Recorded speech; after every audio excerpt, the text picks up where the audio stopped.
Chapter 1: Seeds of Dissent.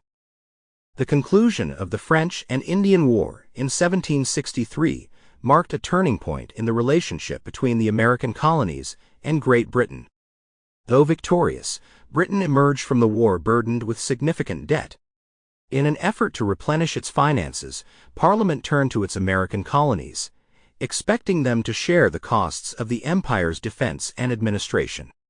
This shift laid the groundwork for increasing colonial resentment and resistance, ultimately sowing the seeds of rebellion. One of the first signs of growing discord came with the Proclamation of 1763. Issued by King George III, it forbade colonial settlement west of the Appalachian Mountains, a region many colonists had hoped to explore and inhabit. Though intended to prevent further conflict with Native American tribes, colonists saw it as a restriction on their freedom and economic opportunity. Many ignored the proclamation, but its existence represented a fundamental shift. Britain was now directly managing colonial expansion in a way that colonists found intrusive. Economic pressures intensified when Britain began implementing new taxes to recover war expenses. The colonies had largely operated with a degree of financial autonomy, and this new direction from Parliament disrupted that balance. Measures such as the Sugar Act of 1764 signaled an increasing British willingness to enforce tax collection, cracking down on smuggling and tightening customs enforcement. For many colonists, these acts were not just economic burdens, they were seen as unjust impositions by a distant government that did not represent their interests. What made these developments so inflammatory was not just the taxation itself, but the principle behind it.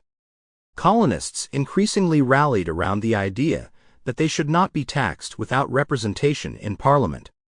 The famous cry of "no taxation without representation" encapsulated the growing belief that their rights as English subjects were being violated. This ideological shift, fueled by Enlightenment thinking and a strong sense of self-governance, began to unify diverse colonies in opposition to British policy. Though open rebellion was still years away, the post-war period had awakened a new political consciousness among American colonists.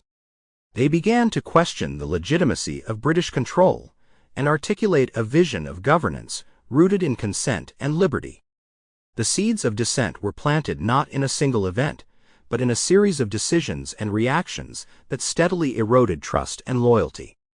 As British policies continued to tighten their grip, the colonies edged closer to a break that would soon become irreversible. The end of the French and Indian War.